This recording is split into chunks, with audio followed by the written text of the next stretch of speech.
O Alan me pergunta, como a Rússia escapará o bloqueio econômico? Franklin Limeira pergunta, há tentativa de prolongar essa guerra?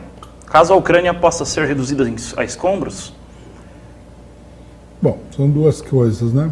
Como é que a Rússia vai escapar do bloqueio econômico?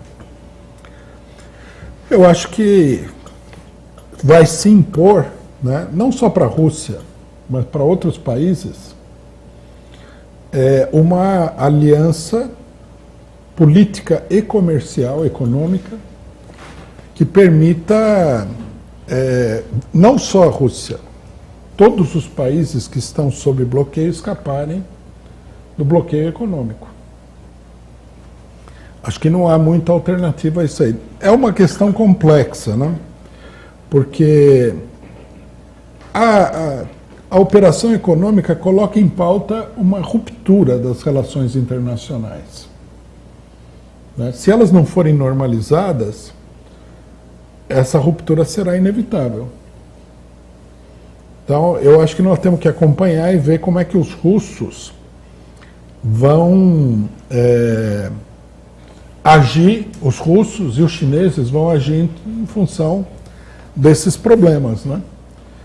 Uma coisa positiva que a gente vê nesse quadro é que vários países importantes não estão participando do boicote. Por exemplo, o Brasil não está participando.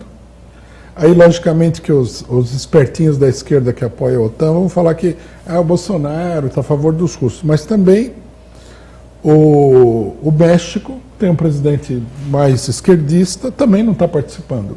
A Índia não está participando. Então, nós vamos ver se os países imperialistas têm condição de empurrar esses países para o boicote ou se vai recuar. E nós vamos ver se, diante da pressão, os russos não vão ser obrigados a criar uma alternativa que permita sobreviver. Uma coisa é certa, o número de países sob bloqueio é cada vez maior, o que significa que o imperialismo está perdendo o controle. Né? Você vê, a Nicarágua, que é um país pequenininho, um dos menores países do mundo, está sob bloqueio.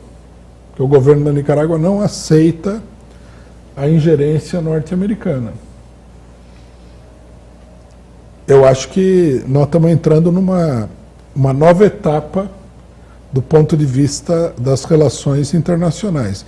E essa nova etapa, ela em última análise, em algum momento do processo, vai significar o colapso da ordem econômica internacional estabelecida pelo imperialismo, que todo mundo chama de globalização.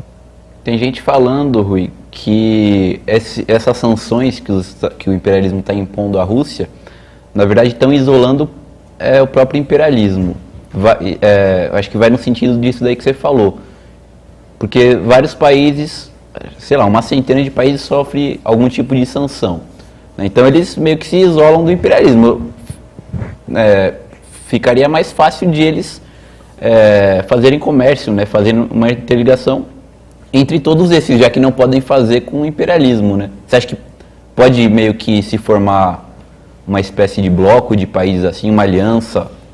Eu acho que é uma tendência nesse sentido. Só que nós vamos ter que ver se ela se conforma, né? Porque o grande problema, o que é? A ruptura dessas relações é uma coisa muito radical, não é uma coisa simples. Vai ser um colapso da ordem econômica internacional, né? Principalmente se a China estiver envolvida, e eu acho que se a China não estiver envolvida, não é muito viável isso. E para os países que procurariam estabelecer esse novo bloco, seria um problema também, porque eles teriam que romper relações com o bloco dominante. Para os chineses é um problema. Os chineses são um país que tem uma exportação muito grande, né? Um volume de exportações que é muito grande. Então eu acho que nós temos que aguardar para ver quais são as reações, né? Seria uma quebra profunda das relações internacionais, não há dúvida nenhuma. Tem uma outra pergunta aqui que era? Se há uma tentativa de prolongar a guerra.